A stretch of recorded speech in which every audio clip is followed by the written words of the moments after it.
All right, and welcome back to, once again, the Passive Vibes podcast with your host, J-Rod, and on the guest mic today, who is my co-host? We got your boy One Glove up in the building today. What? One Glove, bro.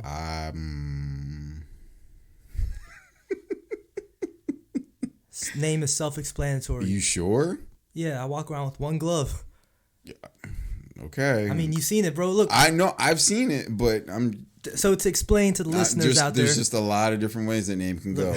I thought of three right when you said that. And by the way, these names they're not announced. Good. No, I'm saying I'm telling the listeners that I don't know these names before you tell me. Right. You tell me when we start recording. All right, so. But let's hear it. Okay, so I named myself One Glove because right now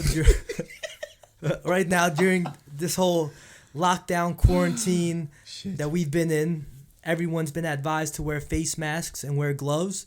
So I have this glove. Shout out the brand Spray Ground. I get all my backpacks from there. So every once in a while they'll make gear and stuff. So they made these dope camo gloves.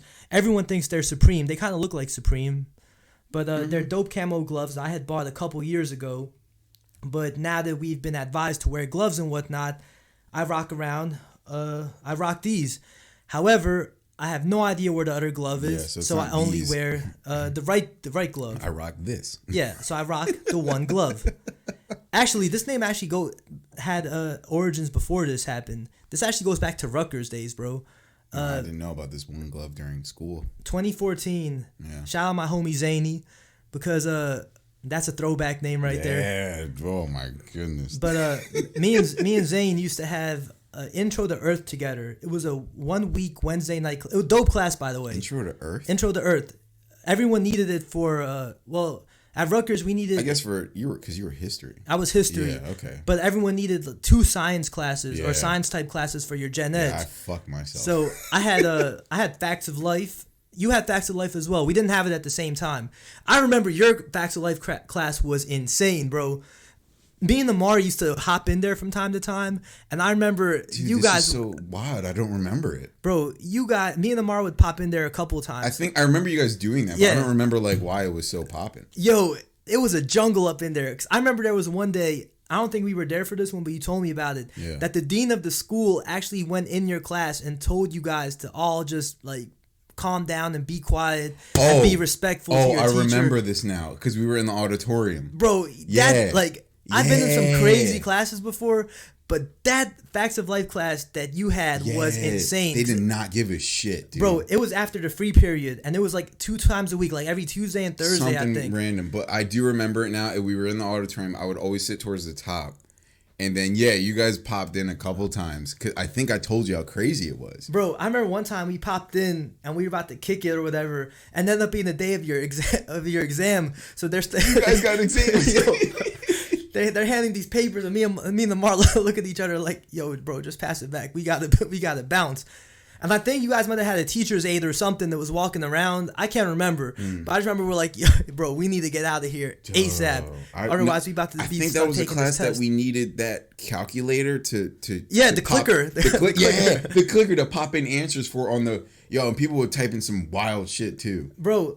Well, I remember I actually had that same professor. It was Sporer, right? The older lady. Oh, yeah. That's why nobody gave a shit. Yes. All right. Bro. It's all coming back to me now. So, no one cared about that lady because she couldn't yell at anybody anyway. Honestly, I felt bad for her. I felt bad for her too. Well, when she was in my class, because I had the class. Didn't she have a heart attack? Yeah, bro. Yeah. She had a seizure in the class one time, bro.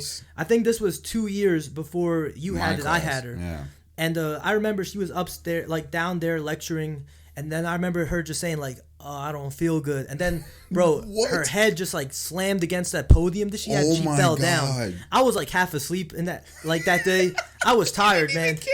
No. I'm talking about while she was not about the situation. Oh, shit. While she was lecturing, bro. But that woke me up instantly. I remember everyone went downstairs, ran down the stairs, and everyone's like, "Someone call an ambulance! Call an ambulance!" Everyone's like, "Yo, what the hell is going on right now?" But you didn't have a rowdy class though. No, it wasn't that rowdy. Your class was bonkers, bro. Violent. In all my years at Rutgers, I don't think I've ever seen an actual classroom like that. Like, she couldn't even have control of it. No. Because everyone was always talking. Like, and that's when you guys even decided to show up. I think everyone did show up because you got extra points. Yeah. Because, like, so with the clicker thing, they were like these they look like the remote control for like a fan or something. Yeah, it looked right? like a little remote, and then what the whole purpose of it was to kind of like show your attendance in the course, and then you can actually answer questions that the professor will put up on like the screen. On the screen, yeah, and it was a huge auditorium, so it had to be close to 57. Bro, that was in the hundreds. Yeah, because the auditorium was almost filled. Yeah. So yeah, it was a really big class. It was just like your participation got marked, and you get extra credit if you answered the question correctly. It would, like, every point that you got for a correct answer would add towards like your overall score towards the end of the semester. It was crazy, and there was always like there's different groups of like cliques in this class that did not give a fuck and would walk out and just and like you talked about, the dean had to step in one session. It was fucking bonkers. And the reason there were so many people too was because it was a course that everyone needed. Yeah, it was a course everyone needed, and it was also the easiest course because you got so many. Yeah, and because you got so many points by using the clicker or whatever. And no one ever really bought the clicker. They would just borrow it off a friend and just register it under your name or something. Yeah. Or it'd be like, I think I bought mine. No, not off of you. I know I bought mine used. It was like someone. I think I did give you mine. It was somebody. I can't remember. I don't know if it was yours or this girl Rachel, who used to help me out a lot. Yeah. I don't know, but yeah, someone gave me theirs, and like it was cake. And I remember it used to be just like, if you wouldn't be in class, you just give it to your friend, be like, "Yo, answer the questions for me." Mm-hmm. So it was an easy way to get an A. But yeah, bro, that was one of them. But going back to what I was saying, Intro to Earth was the other class that I needed, because I remember I was like, okay, so I got Facts of Life down. I needed one more class. I made the terrible mistake of taking bio. Everyone always said, yo, if you're not a bio major, do not take bio. Dude, stay away from it. Same thing with physics, which I did. Oh my God, bro. You're a warrior. Did you stay through the whole semester? I don't know why, but I did. You're a warrior for taking physics, bro. I took a huge L. I should have took a W, the withdrawal, but I took an L. See, like, for when I took a bio, that was the worst semester I had at Rutgers academically, bro. It sucked. And I remember I already took my W for, of all classes, it was music theory. You withdrew? It was hard, bro, because that was like, you had to look at the notes and read notes and all that stuff. Yeah, it wasn't about like music appreciation or anything like that. It was like actually reading music. You have to read it, Yeah, so I dropped that, and I was like, as I was going through the bio classes, I was like, man, this class is hard. And you stuck through it? All right, so this is what happened, bro. I actually got, I didn't even know this grade existed. It was like an incomplete, because I stopped. You got an I. Well, it was incomplete, and I think it ended up turning into an F like later on. Yeah, pretty much. Because I didn't like. I think they give a grace period if you have an incomplete to like make up all the exams, and I was like, man, hell no, I'm not making those up. But after like 2 classes, probably like maybe like midway through the semester, I was like, there's no way I'm gonna pass this class. So I just stopped showing up. I never withdrew, but it's like I didn't take any of the finals. You withdrew on your own terms, just not officially. Yeah, bro. And then I remember seeing like my grade, and it said like I had to look that up. I was like, what is an I? What is an I? And it was like incomplete course. And then later on, it turned into an F. Yo, that semester messed up my GPA, bro. No, like it was really bad. Same thing with me with physics. But anyway, back to your Earth theory. Yeah. Or Intro to Earth. So I was like, okay, I failed bio, so I still need another science course. And I saw Intro to Earth, and I was like, man, it looks easy. To Rate My Professor, do you remember that site? Mm-hmm. So the dude, shout out to Professor Gams. I don't know where you're at in this world right now, but Professor Gams. But Professor Gams was the OG, bro. Games. But yeah, he had a really good rating, so I remember I signed up for it. And then Zany at the time, she also needed that class too, so we ended up in that class together. Yeah. It was a dope vibe, man. It was in the auditorium of the Fine Arts building. Fine Arts auditorium. Yeah. I had a couple of I had an art history course or something like that. Yeah. Yeah. I think I had it with Rodriguez, wasn't it? No. I'm talking about with a classmate. I think Adriana from Toys. I think I had a class. I had an art class with her at one point. Who? Adriana. Why don't I remember who this is? Am I saying her name wrong? Adriana. Adriana? Andy? Andy, yeah. Oh, okay. That's her full name. It's Adriana. Andriana. Excuse me. I was thinking for a second. Yeah. I was like, wait. All right, yeah. All right. Yeah, but I remember being in that building with her a couple times. Yeah, so we were in that class together.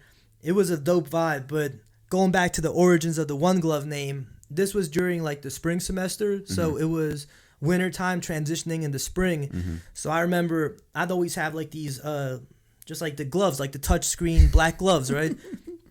And I remember same thing with this one. I lost one of them, so I'd always carry around one glove. And then I remember Zane would always be like, "Yo, you're one glove." And this was around time the 2 Chainz was out too, so it became like a joke, like one glove, like one glove.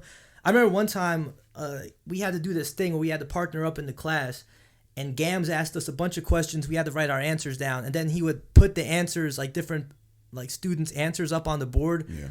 And then for our paper, for me and Zane's paper, she wrote down like one glove on like the header. So then like he put it on there and it was on the thing, and it's like, all right guys, so let's see. Gams was, like I said, the OG, so he didn't even pay attention to it. Yeah. He's like, all right guys, let's see what these guys had to say. And then I remember one dude that was behind me, he's like, man, one glove, man. He's like, man, who the hell is one glove? And I'm just sitting there like cracking up. But yeah, it goes back to 2014, but has become relevant during these times because of my one glove. The name has nothing to do with any sus interpretations. Yeah, it's literally just one glove. Yeah, that's just the way my mind works. It just automatically goes negative / childish / dirty. You know what? As soon as I said it, I looked at your face. I was like, oh man, this dude's thinking a whole nother thing. Yo, you know what? I already just cut before this recording, so you know my mind's already there. So yeah, in later episodes, I'm gonna develop a soundboard, and it's gonna be fucking awesome. He got me, man. We were doing like a little test run right before this started. We were talking about bowling, and I said something. He just said something that sounded so out of pocket, but with just a little tiny bit of editing, all I had to do was just cut out that little bit, and then now it sounds like he's a total creep. See, this is why like I'm at a disadvantage because this guy right here has all the software, all the power to edit whatever he wants. Be glad you don't have to do it. Yeah, I am though. Honestly, yeah, I know you're probably like, yeah, Justin edits it all and shit. I was telling my brother this the other day, and he's like, it's so. I'm not. Someone else was. I think it was Tina. And she was like, bro, so is this like his podcast or is it your guys' podcast? And I was like, I was like, yo, so as far as talent goes, it's the two of us. I was like, but he's the one that bought all the equipment. He's the one that edits it. We film it out of his house. So I guess you could say technically it's his. It's my creation. Yeah. And it's just like, but it's obviously something that I wanted to do, you know, side by side with another person. And you were the person who I always talked about doing it with. And I mean, and I've discussed it before on another podcast. The gameplay, you know, I originally thought I'd, you know, be playing with Ralph. Right. And I mean, Ralph did reach out on that one that I posted. I saw that he commented. Yeah, I posted the highlights. Now he wants in. All right, Ralph. I love you. But yeah, he's like, yo, man, you gotta get me on that Call of Duty. Why I gotta get you on it now? Like, come on, man. I've been trying to get you on it for years, but the time never worked out, and he obviously has more of a life than I do, so I will get him on the Call of Duty, some Call of Duty highlights. I want to bring him on the pod too, bro. Oh no, he will be, but I'm kind of scared. I told you that. I'm terrified. That's gonna be a heavily edited episode. Yes, I mean when me and him are talking just about anything, our real life conversation should be heavily edited for anyone's ears. But anyway, what was I saying? Yeah, he reached out and he wanted to get on one of the Call of Duty highlights because I started to create highlights, which I need to create more of because I actually skipped a day this past week. I saw that. Yeah. I needed a day to myself too. I was really tired. Hey man, I'm sure the viewers and listeners will understand. I mean, it's all good. I know, but I know that when we do our next recordings, I'm gonna have a bunch of videos. I might not do all 30-minute videos. I might start taking it back to like 25 or between 20 and 30. Yeah. So I can have like. I mean, we can have shorter videos. Yeah. Like, we have all the power, bro. Like we can do whatever we want. We had the couple of retro gameplays of Mario Kart. 15 minutes. Yeah, right? 15, Smash Brothers and Mario Kart. They were like under 20 minutes.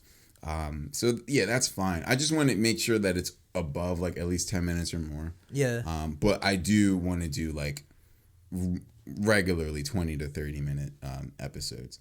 But for games like The Last of Us that we're playing, yeah, that's a whole series. Yeah, that's a story that I want to play through. So I do want to make those a little bit longer because, cutscenes take a lot of the time out. So out of the gameplay. So I don't want people to just watch like cutscenes because they can do that on their own time. But anyway. But speaking of the editing thing, though, have you enjoyed the process of editing these videos? It is pretty fun, especially learning because up until now, the only editing background that I had was in Photoshop. So like that's how like I'm able to do like the stupid thumbnails, which I take inspiration from a lot of YouTube videos that I watch. So I'm able to create like the thumbnails in Photoshop, and I garnered this like Photoshop background from working at my current job, and because they allow me, they give you the Adobe Creative Suite, so InDesign, Photoshop, Premiere, all that shit. And I normally mess around with Photoshop because a lot of what my job entails is messing around with images. So yeah, I learned a lot I self-taught myself in Photoshop.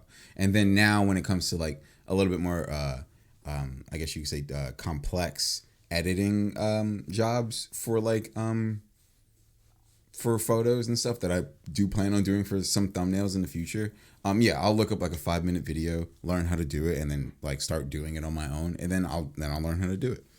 But editing, it is fun, especially learning how to do it on the go. Yeah. And then doing it on your own, because I watch so many YouTubers who did the same thing. Not saying I'm trying to be like a glorified YouTuber, but like just knowing the people who I've watched from the start, having to record by themselves and then edit all their stuff by themselves and then post it. And then now they're at a point where they have editors. Like they not editors, I should say, they have an editor to do it. So like the hard part is just recording the stuff, and then they just send it over to their editor, and then that editor kind of like knows their style of their previous editing, like how they used to do it. Right. And then, it's just one collaborative effort in which it's just really cool to see, it's just like they had a certain style doing it on their own for so long. And then once they made it to a certain point to a point where they can't keep doing it to be as consistent as they are with like uploading, they need extra help.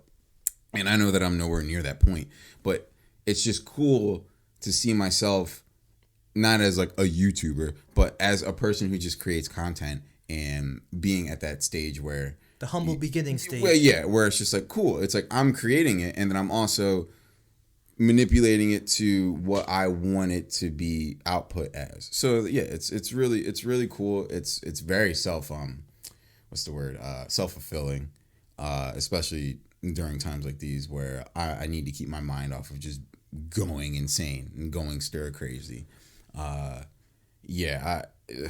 See, bro, I'm glad that you enjoy editing because you wouldn't do it. Well, I feel like if I had to, I would. Yeah. But I feel like you enjoy it more than I would. Like, I enjoy coming in here and just being able to be like, I guess you could say like the talent portion of it, kind of like what we do. You ain't no talent, bro. I got so much talent. They call me Zero Talent, bro. First name Zero, last name Talent. Zero Talent. Come on, now. You're one glove today. I am. Yeah, but everyone knows about the Zero name at this point. Uh-huh. But it's cool to be able to just come in and just relax and kick it and talk and all that. So I'm glad that you enjoy editing it because I feel like I would not enjoy the editing process as much as you do. Yeah, I guess it's because of how much I've grown on YouTube. That's why. It's also kind of weird though because for me, when I've always worked on projects in the past, even going back to my school days, I've always been very hands-on. Yeah, were you that type of person too? Like you wanted to be, I guess, like the leader or be in control? Because I was more of the supportive type. Okay, and I still am. So like not saying that I can't be put in a leadership position, but when it came to like groups, I felt like I was best as a supportive type. So like whatever needed to be done, it's just like I'll get that shit done. Like I'll bang bang bang bang, I'll get it done. Like for me, I was very also task driven. That's what it is. Yeah. Okay. So I was always in that role as well, like very supportive, and I still am that way sometimes, or depending on who I'm working with. But it's like over the years, I start as like your creative mind grows and all that. I started getting to the point where it's like, all right, I'm gonna take charge because I want I want things to come out a certain type of way. Yeah. And sometimes you would end up with people that were perfectly content with doing it. It's like, oh man, this dude wants to do all the work. Well, fine, let him. I'll just do this part. Oh, bro, if there was if we had a third who had editing skills and liked to do it, I would most likely just push it off to them and be like, hey, and obviously we would collaborate. We'd have our say, collaborate in how we want things to turn out. But yeah, if there was a third person, a part of this, Pass the Vibes presents whatever, yeah, for sure I would let them handle it. I mean, because the annoying part of it, I mean, just being real with it, the annoying part is what I have to learn. So there's stuff that I obviously don't know and I have to learn on the go, like the audio levels, for example. Yeah, that shit, setting up the microphones. That shit defeated me for so long, and then I finally figured it out. And then now it's YouTube, where I talked about it on a previous episode. I got copyright, like the first video I uploaded. We got flagged. Yeah, I got flagged. Nothing happened, but it was just I didn't know about certain things, and then now like I started to learn about end cards, like, and I know about end cards. So I don't even know what that is. So long story short, end card is what you see in the last 15 to 30 seconds of like a YouTube video, where like a suggested video and like the icon to subscribe to whatever channel you're watching. YouTube has an option to just add an end card.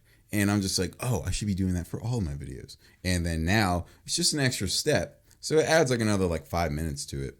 But, I have to go into the video, add it to a certain point of the video, making sure that it's not like interfering with any content or whatever, or visuals, because it pops up and it kind of darkens the screen a little bit to show the suggested video and subscribe to the channel.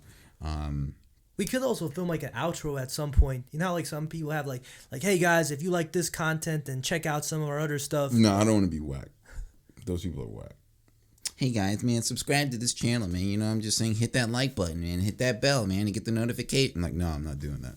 Bro, I already told you I want to film an intro to the channel. Yeah. Like a stupid intro, and so I have ideas for.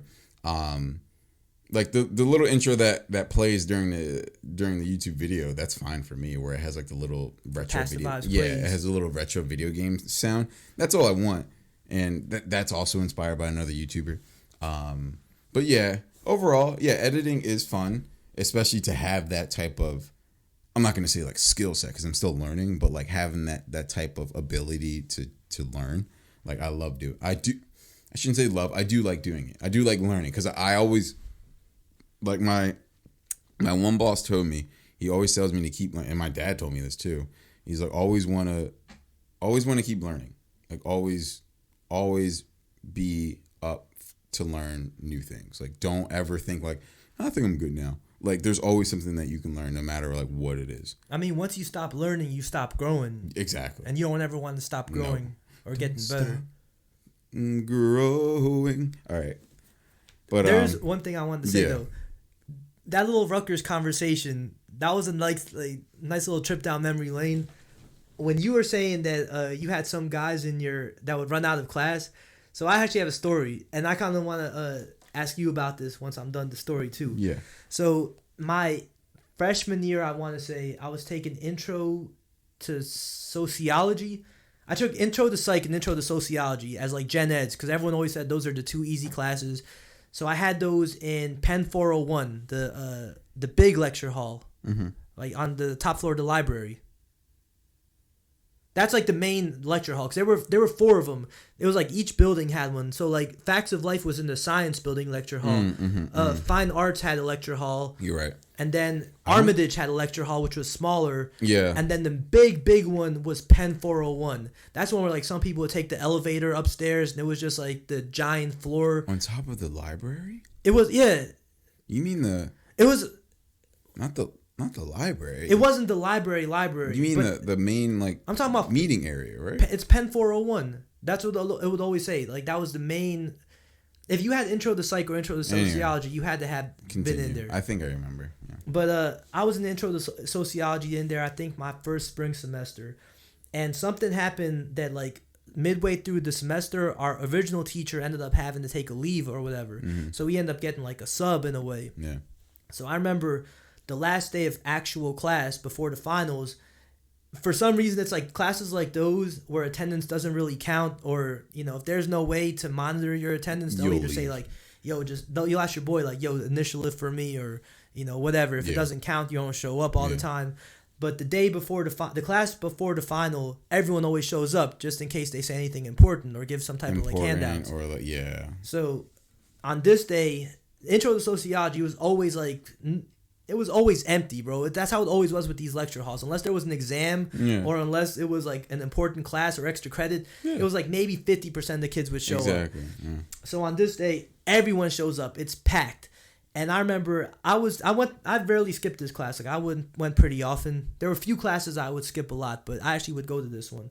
So I remember the class before we were watching this video like on just like the sociology video. So then we come into class and everyone's thinking, all right, they're just going to give like handouts or they're going to give some type of exam review. So we finished watching the video and then this sub has us go around the whole room. Now, mind you, this is a lecture hall with probably like 150 kids in there. Mm-hmm.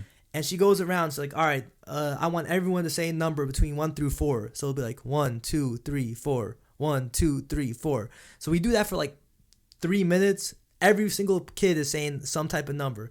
And then she's like, okay, all my ones come over here. Like straight elementary school style. All my ones come over here. 2's here, 3's here, 4's here. And she's like, I want all of you guys are going to be a group. And I'm going to put questions on the board. And I want you guys to, as I'm writing questions on the board, I want you to go to your area.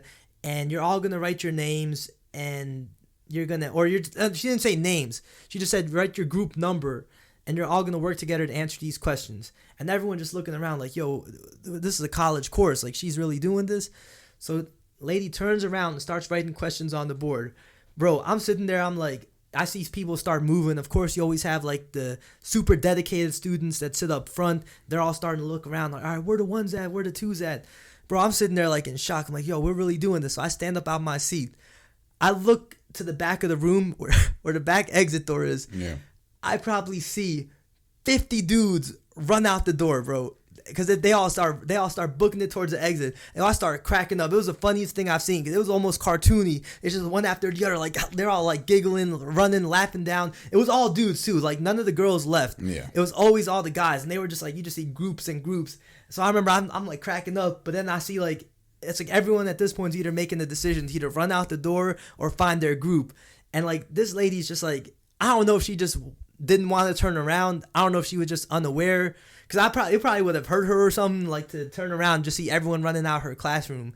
But I remember I was sat there and I was just like, I have a decision to make. And I was like, man, F it. I'm about to just run out the door too. So I grabbed my stuff and I ran out the door as well. And I remember I was just like, no one else came after me. I was like, damn, I'm really the last one to run out. And then you just see another strangler run after me, and he's also like also as confused. What am I doing? Like, yeah, man, we did it. I remember I was cracking up. That was the funniest thing. Every time I would think about it, I started laughing. And I remember I had no other classes that day, so I just went straight to the bus stop and went home. And my boy Rashad was actually in that class. I asked him later on. I was like, yo, bro, did you guys end up doing anything else after that? He's like, nah, man. Like, we just handed in the papers, and that was it. He's like, it was a waste of time. But I'll always remember that scene of, like, just 50 guys like, running out the door. Has that ever happened in any classes you were in or anything close, like outside the facts of life? Did you ever have those like weird like Rutgers stories? Exodus, like a mass exodus? Yeah. Nah. I mean, there's been plenty of classes I just walked out of them. Just like midway through? Yeah. I'm just like, I'm out. Like, because I'm like, I don't need to be here right now. Yeah, like I never had any type of problem walking out or feeling like some type of like they're gonna judge me because I'm like, no. It's just like if I personally feel like I don't need to be here right now, like if you're talking about nonsense or you're rambling, because some professors like to ramble, or even if like you point me out, like I'll just be like I'm just gonna go. like it doesn't matter. Like, does it really matter if I'm here or not? Like, it's my choice. If it affects me, it affects me at the end of the day. See, I never knew you did that. Yeah, I used to walk out all the time. Did we ever actually have a class together? No, we never did. Yeah, we never did. We were two so separate majors. Like, the only ones that we could have ever... It would be like the Gen Ed. Gen Ed, but it never happened because, like, I came in Rutgers literally as 2 like years. After I did. Yeah, I came in as like essentially like a sophomore or junior because I came from one of the worst schools of all fucking time. But you want to shout them out? No, fuck that place, dude. Do you want to name drop them? No, I don't. It was just I don't even name drop them on my resume. Damn. I don't. Yeah, because it's like almost embarrassing to this point. It was just a bad school. It was a bad fuck it. I don't care. I thought that I would have some type of college career at DeVry University. There it is. I went to DeVry for almost 3 years. It was that long? Yeah. You took a year off though. I took a year. That's why I said it was almost 3 years. It was a big waste of time, yada, yada, yada. And then I transferred to a good school. So yeah, I went to DeVry, transferred to Rutgers.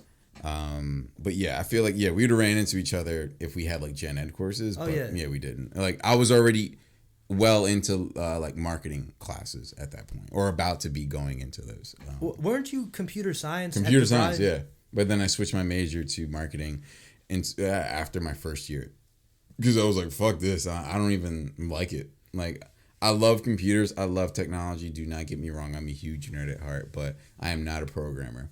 I couldn't figure that shit out. I was really bad at it.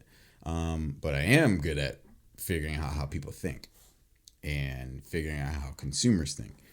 And no, this isn't going to be an episode about how I love marketing, but that's why I switched. And Toys R Us is kind of the spark because for marketing? For marketing, yeah, because like technically, I'm a salesman I was selling electronics at Toys R Us, but I would go a level deeper and kind of figure out patterns of certain like demographics and like age and just anything and of what they wanted to buy. And then I would kind of manipulate how like things looked to certain customers. And I mean, that's what marketing is. We're manipulating how certain products look to the day-to-day consumer. With advertising, with anything. Toys R Us did not pay this man commission, by the way. No. This was strictly just out of... I liked doing it. I liked my job at Toys R Us. Yeah. And people loved me. Like, I have so many stories I can go into.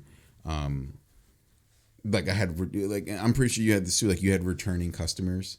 Like, people who remembered you. Or did you not? I had a few of them. Oh, okay. But it's different, though, working electronics, though. Because with electronics, you see a lot of people. I feel like you see the majority of the people in electronics. In a way, it's kind of, I guess, a more intimate thing with the customers, because especially the ones that return, like they're always there for like. You literally have to talk to them for a while. With you, it's I was always back of house bikes. Yeah, I was always back of house toys, bikes, or whatever. I was all over the place. Yeah. There were a couple customers that I would see that would even dap me up or whatever. Like, I remember there was this one family in particular. I remember a dude even gave me his number one time. He's like, bro, if you ever need, like, because this is when I was before I was working at Loomis and I was still looking for a job or whatever. He's like, bro, I'll hook you up with some money, man. Like, if you need me to put a reference for you, I got you. I think his name was like, me and him had this, his name was like Big Tone. But yeah, bro, that's why I saved him under my phone, Big Tone. But I remember I actually met him our first season there. Him and this girl came in. I'll always remember this. They were looking for a SpongeBob pinball table that we had on sale on Black Friday, and we sold out of it. So then every time I would see him for years, and every single time that I would see him, they'd be like, yo, bro, you got my SpongeBob pinball table? Or I'd be like, yo, y'all get that pinball table yet? But that was a really dope family. But yeah, I get what you're saying as far as having like... a recurring customer. Yeah, the recurring customers. But kind of just to switch gears, you were talking about music theory.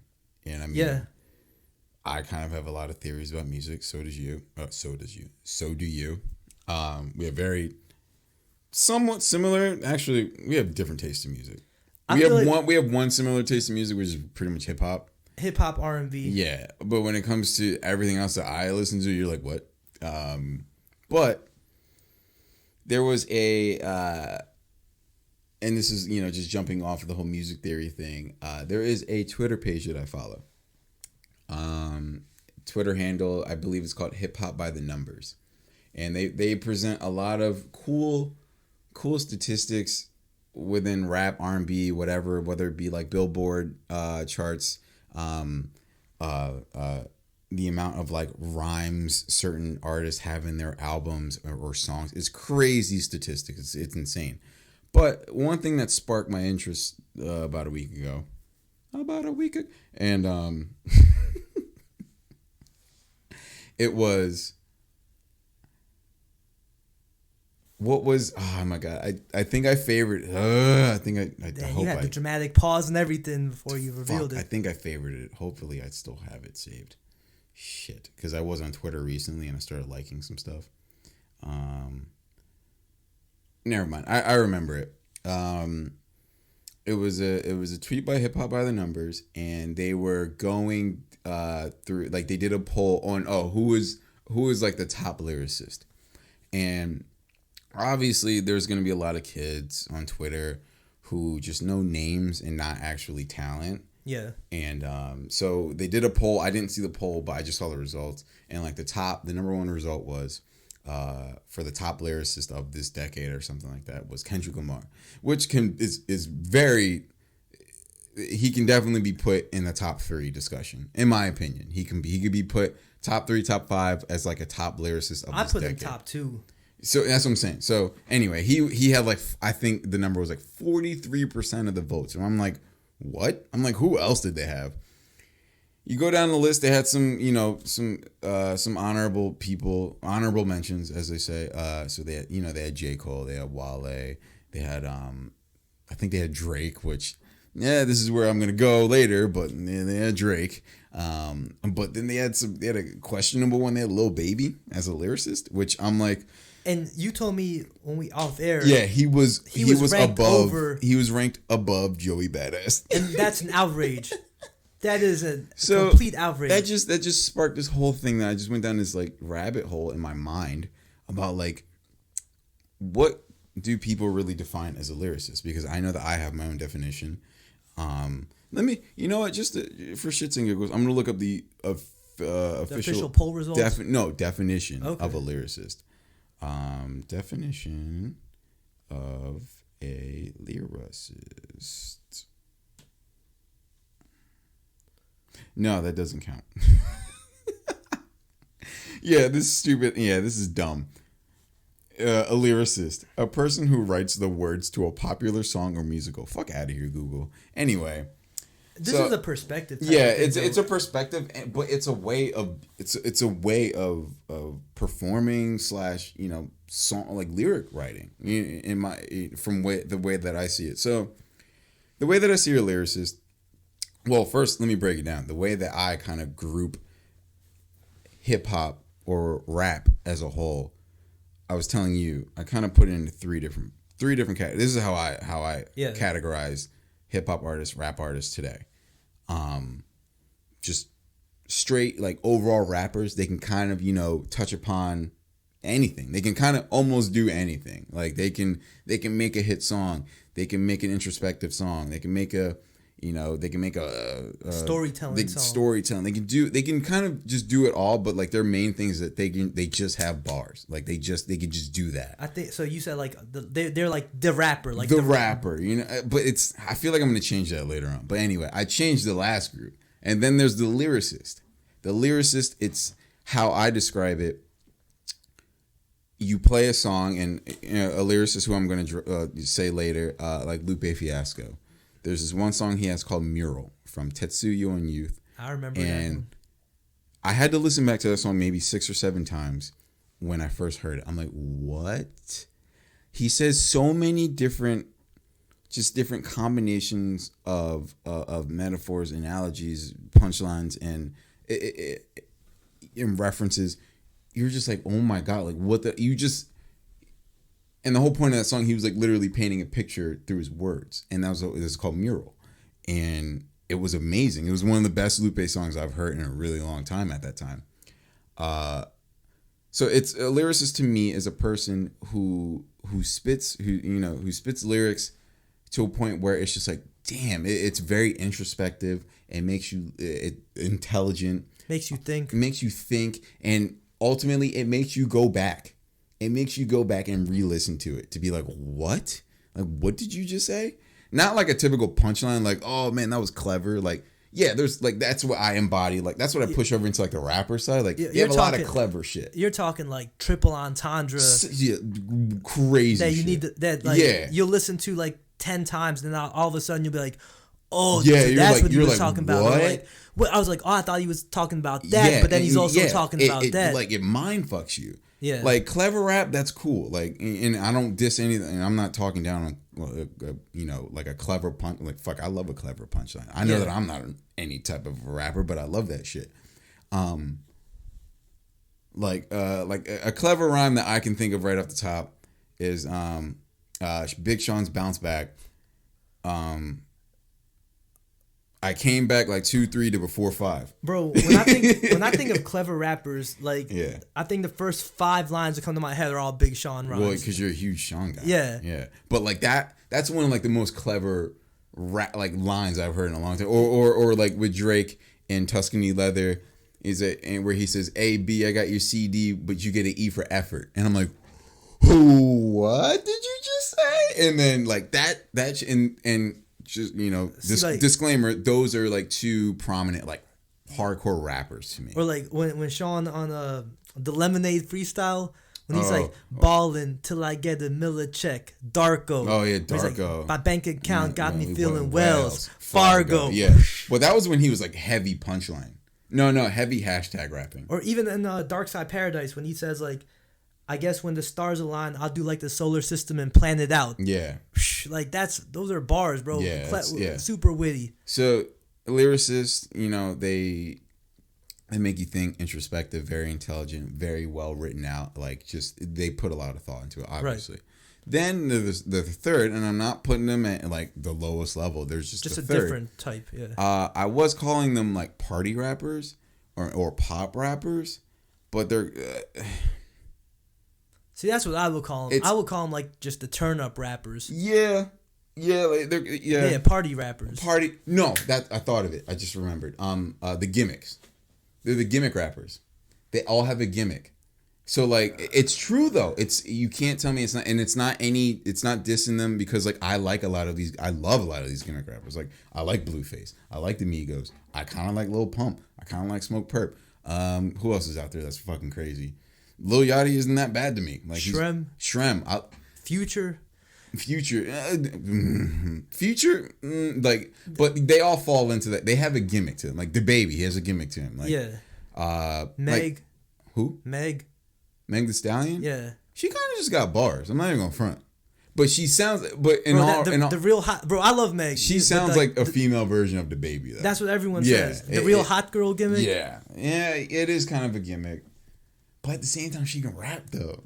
Bro, so this is somewhat off topic, but I read a comment the other day on Hot New Hip Hop because they always post about Meg the Stallion. Do you follow her on IG? No, because she's always posting like half naked pictures. Yeah, I ain't into that. I am, I'm kidding. I just don't see it. But someone said like, yo, we're gonna start calling Meg the Stallion's IG the watering hole. Oh, because all she does is post thirst traps. All these thirsty niggas coming around. Bro, her pictures be getting millions of likes. I saw one the other day, and like they put it on Twitter or some shit like that. But yeah, Megan, she does have bars though. She has bars, but she might fall. But we can say the same thing for like the Baby. The Baby's got bars. Baby's gimmicky though. He is, but that's what I'm trying to say about. He's gimmicky and he knows it. But that's what I'm kind of trying to say about Meg too. Like she has bars, but like you can't say that she's not like portraying this whole gimmick with like the overly raunchy. I guess. She even said like Tina Snow, the alter ego. She has alter egos and stuff like that. Yeah. So yeah, those are the 3 categories I have of a hip hop artist of today's world. Because like when it comes to lyricists, I can go for days about like classic and today's version of a lyricist. I mean, you got like Talib Kweli, you got Common Sense, you got like Black Thought, you fucking Mos Def, and then you got old Kanye. He used to be a lyricist. Lupe is a big one. Wale is a big one. Gibbs. Freddie Gibbs, Currency. I think Currency's a lyricist. Yo, for like, you don't fuck with Currency like I do. I like Currency, but do you listen to all of his mixtapes every month? Yeah, no, I don't. Currency can put together.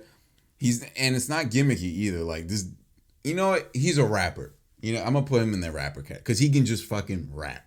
Like he just fucking rap. And then you know, who you know, J. Cole. J. Cole is also kind of like on that line of a lyricist and a rapper. But like at his core, I was telling you, I feel like at his core he's a lyricist. Yeah. Like he can literally put down introspective rhymes and just make you think. Because he's very. Because I guess like a lyricist also goes into like falls into the category of a conscious rapper. Yeah. And because Kendrick's a huge conscious conscious rapper, Cole's a conscious rapper. Yeah. So like those big names, and then you got like the heavy hitters who are always topping the charts. So we mentioned Sean, we mentioned Drake. Then you got Ye. Well, now Ye. Excuse me, dude's topping gospel charts. Logic. Eminem, Jay-Z, and it's hard because like I was thinking about this. I was like, do I put like Jay-Z and Eminem as like a lyricist? Because like they're great storytellers. They both are, and they're OGs of the game, obviously. But they can also do it all. You know what I'm saying? Like Drake, Sean, they have the ability to be a lyricist, but their main thing is like they make hits. Yeah. Well, I shouldn't say that. Their main thing is that they know they got bars, you know what I'm saying? Yeah. So Drake, Sean, M, Logic, Jay, I can go like fucking two changes. That's what I was gonna kind of ask you about. 2 Chainz might be gimmicky. Do you think that outside? Let me go down my list of outside of those 3 categories that you listed. Yeah. You don't think there are any like subsections? Like where would you put like Wiz Khalifa, for example? Gimmicky. Actually. Because it's like he was never known to be like an elite. He's like, not. I'm not gonna say. So this isn't going by like lyricist. This isn't going by like elitism. So it's just like if you got bars, and he has bars. So I can put him as a rapper. Like I would definitely put him as a rapper. I would put Mac as a lyricist. Or I would put Mac 100% as a lyricist because like Swimming was just so introspective and just a trip. Like he just took you on like a trip into his mind. What about someone like Rick Ross? Rapper. I don't think he's a lyricist. That's I wouldn't put personally. I don't think he's a lyricist. Who else we got? Fucking Lil Dicky. Shout out to I fucking love Lil Dicky, man. Like I know it sounds weird, but I just finished his show.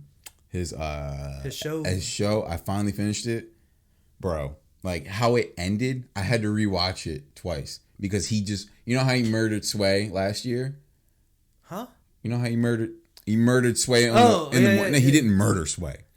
Sway's freestyle. Yeah. He did that last year with that crazy. He's like Jussie Smollett, I'm gonna fuck it up, and he ended his season not on Sway. I won't spoil it, and you don't watch it. You don't have Hulu, right? You showed me an episode. Yeah. Oh, I showed you an episode, but this was the last really episode. Yeah, I haven't seen it yet.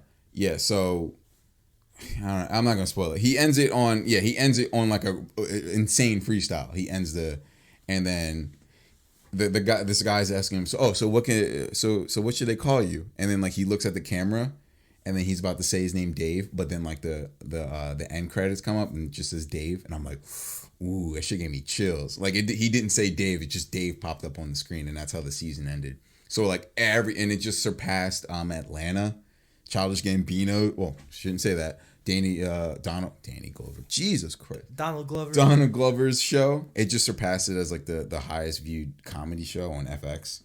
So like he's doing his thing. But Lil Dicky, straight rapper. He bars for fucking days, and he can do it all. Chance the Rapper. Chance the Rapper's a rapper. Right.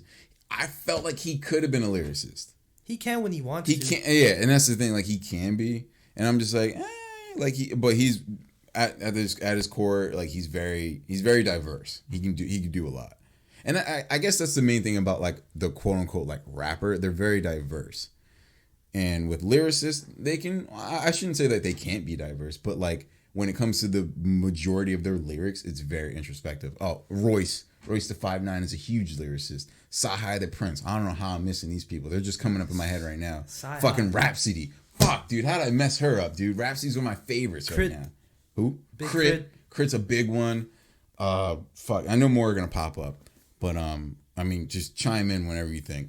But as a rapper, more rappers that just fit in that top. Meek Mill, rapper. Oh, okay, yeah, hard body rapper, yeah. I would put like a lot of Jay Electronica, lyricist. That's a good one. Lyricist. I would put like a lot of the, you know how like there's almost a subsection like the OGs like of the game, like Fabulous. I would put him as like a definition of a rapper. Yeah, he's a rapper. Jadakiss. Rapper. Yeah, for sure. Who else we got? Who we got? Ludacris. Rapper. Yeah. T.I. Rapper. Nelly. Rapper. Oh, you hear about that? Bro, Ludacris versus Nelly on Versus this Saturday. That's pretty hype. That's pretty hype. I haven't listened to the Jill Scott, Erykah Badu, but I heard that was tight. See, I don't know enough. I'm a big R&B guy, but I don't know enough of their catalogs. I listen to a ton of Erykah Badu. That's why I felt like it was like a no contest. I never really listened to Jill Scott, so it's kind of not fair. But I still wanted to listen to it because I saw a lot of like artists that I follow on Twitter. Like, oh my god, that was so awesome, because a lot of these artists were inspired by these two people lyrically. They're also coming up with 3 6 Mafia versus Bone Thugs. Yeah, I thought that came out. So it didn't. Yeah, I heard about that for a while now. I'm actually a big Bone Thugs fan. Yeah, I love. Dude, my opinion, Bone Thugs influenced how rap sounds right now. Yeah. Nobody really like. Well, nobody I know really recognizes that. Like the like they were doing that in the fucking mid-90s. Or like just like some dope, unique production. Yeah. Oh yeah. I think they were doing it. I don't know if they had their own production. Cleveland, bro. Them, Kid Cudi. Oh, I was getting there. Yeah. Obviously, like Kid Cudi, rapper. I can't say he's a lyricist, even though No, he's a rapper. So this might. I don't know how you'll take this. Look, hold on. Well, because you always try to shit on Kid Cudi, so what are you gonna say? I don't know how you'll take this. All right, but would you say that he's a gimmicky person? No. Like, even though the whole, like, it doesn't have to be a bad gimmick, but the whole man on the moon, outer space thing, you wouldn't consider that. But that's gimmicky? The same thing that you brought up with Wiz. Yeah, that's what. Yeah. No, that's not a gimmick to me, because like that was just their persona. Like, I feel like you can have a persona and then a gimmick. So like persona, like Wiz and Kid Cudi, like they were the stoner. Like, well, it was like during that time, 2009. Different types of stoner music. But it was still stoner rap. 2009, it was, there's Currency, there was Wiz, there was Cudi, there was Asher Roth. There was a lot of like stoner music coming out. Yeah. They all sounded completely different. They all had their own lanes, but that was just like their person. That was just the aura that they had. You know what I'm saying? It was just kind of like a something that they embodied. Gimmick, it's like these rappers, they know that they sound a certain type of way, that like the earworm type of rappers, where it's just like, oh, they have like a really like interesting like sound that like makes hits.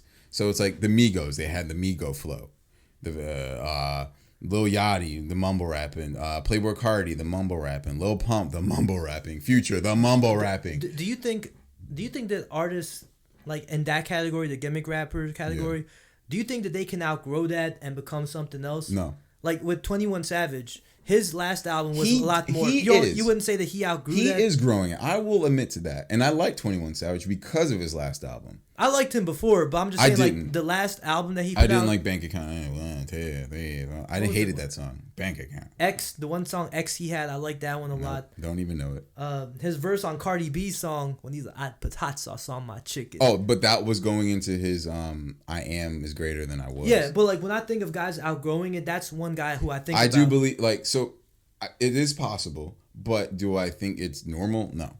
Like, Migos are never going to grow out of being the Migos. Like, that's why a lot of people are saying that they fell off because, like, they haven't made music. No. They can't fall off because they just put out fucking a song called Taco Tuesday. Yo, shout out LeBron. Bro, like, are you kidding me? They'll never be irrelevant. I don't know what people were talking about. Like, they all did Quavo's probably one of the hottest hook guys in the game right now. Yeah, they did one of their, they did their individual thing. Yeah, all of them built their stocks up.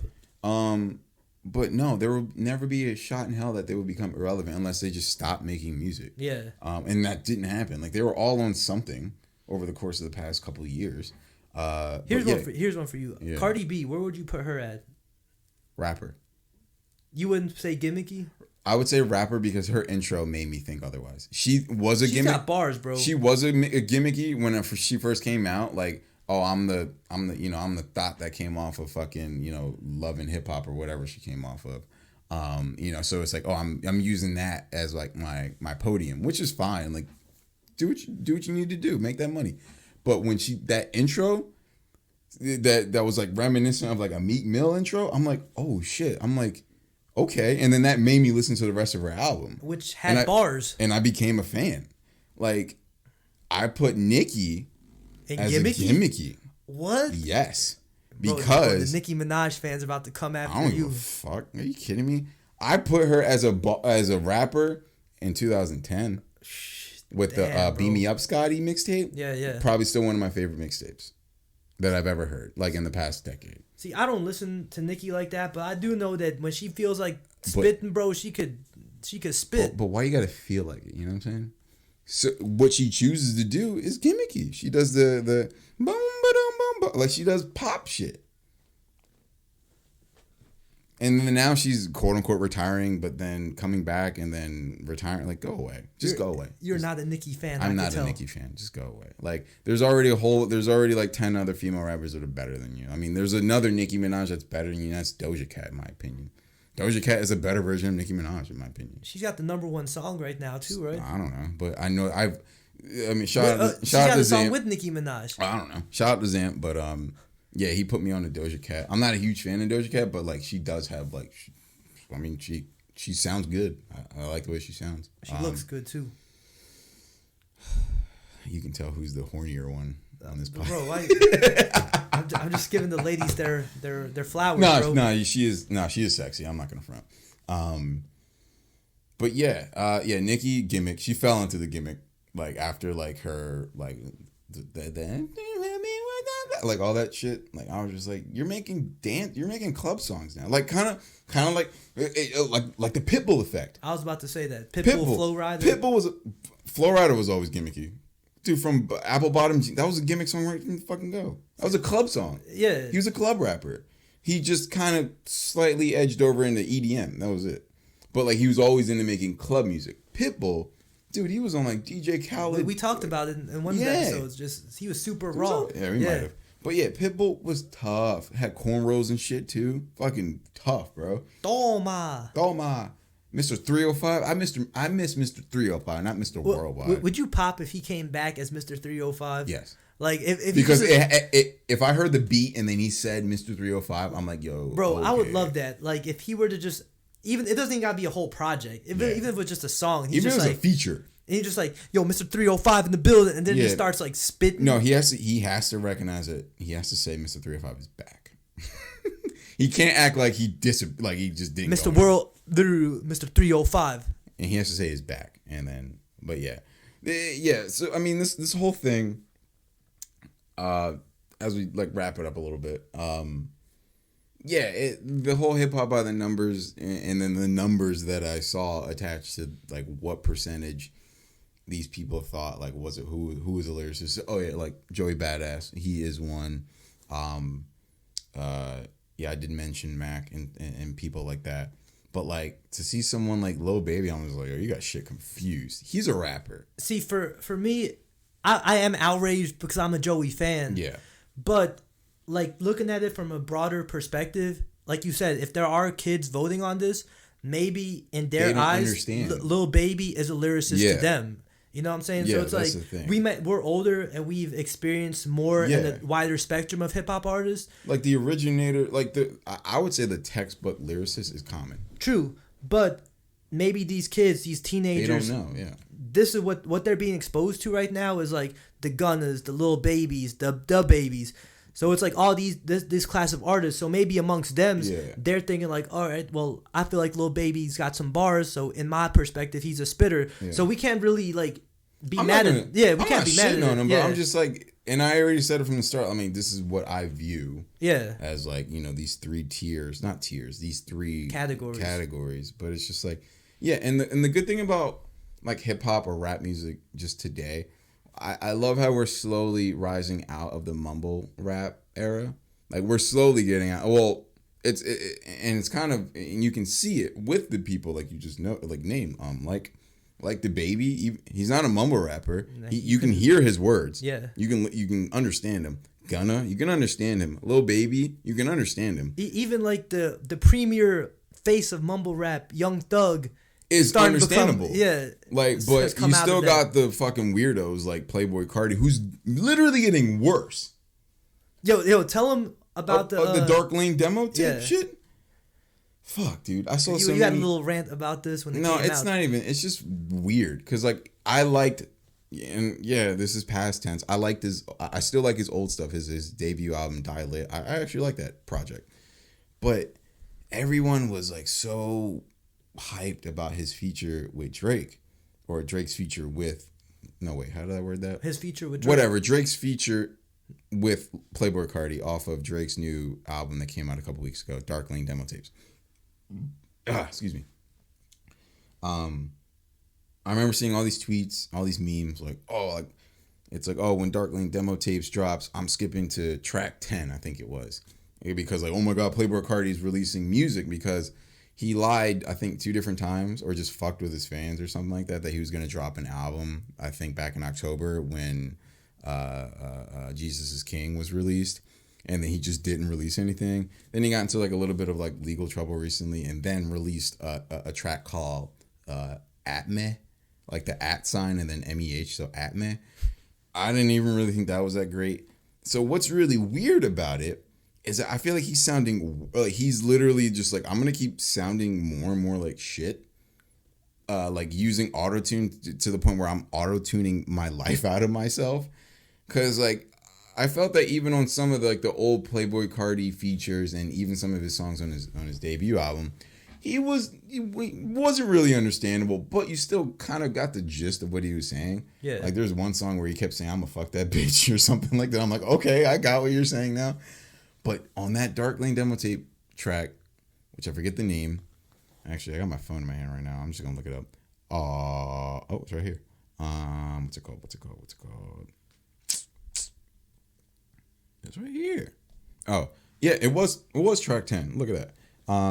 Pain, 1993. So there's all these memes. I'm going to skip to that track. And then there was memes like the next day of like the LeBron. The LeBron J.R. Smith moment? Yeah, where it was like Drake was LeBron like pointing that way. And then like J.R. Smith like just bewildered like what the fuck? And that was Playboi Carti. Because Drake takes like a Playboi Carti type of flow, which again, he's a rapper. He can kind of just embody any type of flow if he wants. He has that ability. But then when Playboi Carti gets on the mic, his auto-tune and the distortion in his voice that he normally has was just cranked up to a whole nother level. And I was like, you couldn't understand anything he said. Like it was, I'm trying to recreate.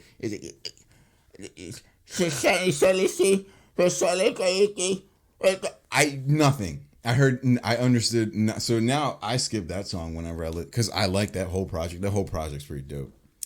Which is sad, by the way. It ended that album release was it ended his 10-year reign of debuting at number 1. Who beat him? Fucking country singer Kenny Chesney or some shit like that. What? Bro, that's actually completely sad. Shocking. That's sad. Drake is a worldwide megastar. Dude, apparently he only Kenny Chesney? See if it's logged on the Billboard right now while we wrap this episode up. Just the Billboard 100. Yeah, I think it was projected that Kenny Chesney was going to be outperforming Dark Lane Demo Tapes. But yeah, I read it. It was a tweet. It was like, the 10-year reign of Drake. Yeah. It was Kenny Chesney. He debuted at number 1. Yep. So apparently Drake only did like 200 something thousand, and I'm like, what? I'm like, did no one care about like listening to this? Like, bro, I'm really shocked. That country audience, like when they get behind something, though, it's like, bro, dude. Yo, the only time they're sickening. The only time you will see white people in Camden in that amount is when there's like there's a country concert or like a Bob Dylan or one of them like older guys.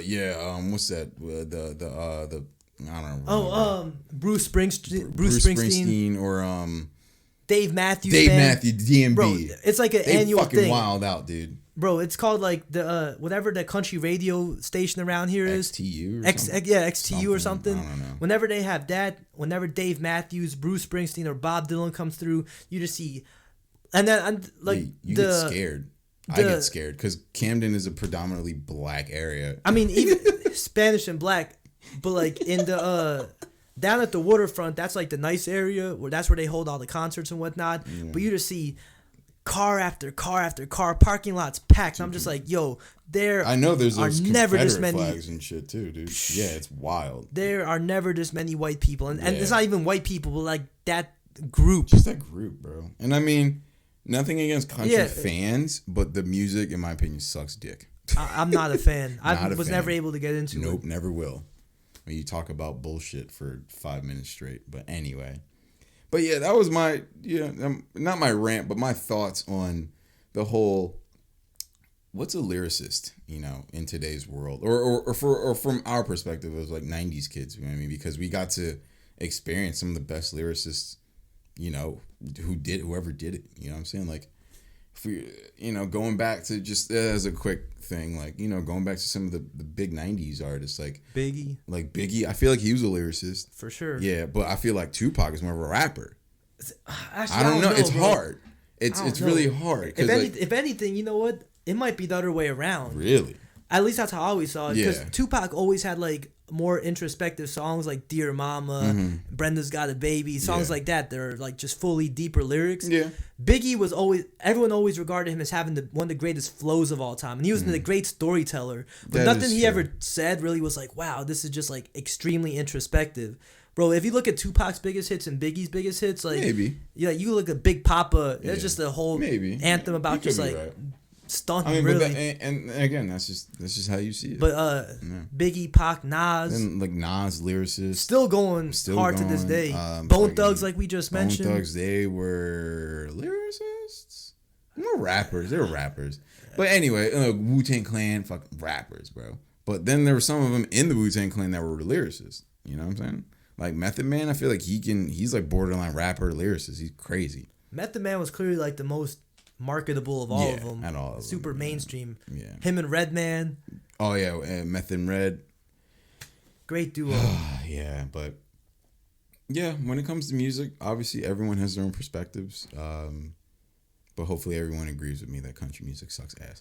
Anyway, real quick, looking at this, like the Billboard 200, bro. Yeah. This is dominated. So I'm just gonna go through the top 10 real quick. Okay. Kenny Chesney was number 1. Yeah. Drake number 2. Yeah. Lil Baby was number 3 because he released the deluxe version, which is pretty good. The Baby was number 4. Oh, so he dropped with Blame It on the Baby. Yeah, which is all right. Lil Uzi still number 5, holding it down. Still top 10. Yeah. Your boy The Weeknd number 6. Yes, Meg sir. number 7. With Sugar. Post Malone number 8. Yo, all right, go. Doja Cat 9. Yeah. And Bad Bunny 10. Oh. And you could just look at that top 10, bro. Outside of Kenny Chesney, this just goes to show how hip hop rules the world. Yeah, hip hop and R&B. But it's just what blows my mind because I'm a huge Post fan. He stays on the charts literally forever. I think all 3 of his albums are still on the charts. Like his first one from fucking 2016 is still on the charts. It's kind of the same thing with like Travis Scott though. It's like they're gotten so big that they're just continuing to do more and more things to build up their fan base. Well, not the only one that. Well, Travis is the only one that's like still on charts is Astro World. I don't think Bird Singing. Oh no. Or Rodeo is still on there. Post, all 3 of his are still on there. I'm pretty sure. Like he broke like Michael Jackson's record or some shit like that last year or the year before. He did something wild, but yeah. Bro, Bob Marley is still holding down the top 40 spot. Bob Marley and the Wailers, their greatest hits. Oh, probably because of 420 passed. Yeah. No, because Kid Cudi's Man on the Moon 1 re-entered the Billboard on 420. It makes sense. Yeah, but yeah, man, this just shows just another aspect of my mind of how much I love music, how much we love music. Yep. And no matter what you listen to, it's whatever. It's your flavor. I mean, yeah, music is music, man. I hate some stuff. I love some stuff. But at the end of the day, it's what gets us through our everyday lives, whether we realize it or not. There's not a moment in anyone's life where you don't listen to music at some point during your day. Yeah, you're gonna hear it. It's just natural. You pretty much you put music on for anything. Yes. When you're cooking, cleaning, or you just hear it on a commercial. Or you hear it in a end credits or some shit. It's everywhere. The world revolves around it, man. But yeah, man, we're gonna end it with that for this episode, and yeah, it's been a good one. Wait, do you have a vibe of the week for this week? Oh shit! You know what? I'm gonna put my vibe of the week as the artist Bad Bunny. Like, even though you mentioned him dropping to number 10, but like he was like he has like the first like all Spanish album to debut the highest. He debuted at number 2. Fucking love Bad Bunny. So I'm just gonna throw that out. Vibe of the week is just listening to Bad Bunny more recently. I fucking love Bad Bunny. So for me, I'm gonna say I've been listening to this album a lot lately. Kali Uchis's album. The new one? No, wait. The one from like 2 years ago. I'm thinking she put out like an EP recently. I'm thinking of Kehlani. Yeah. Which I also need to shout out Kehlani too. Yeah. Because I haven't gotten a chance to listen to the album yet, but I really liked her last EP. That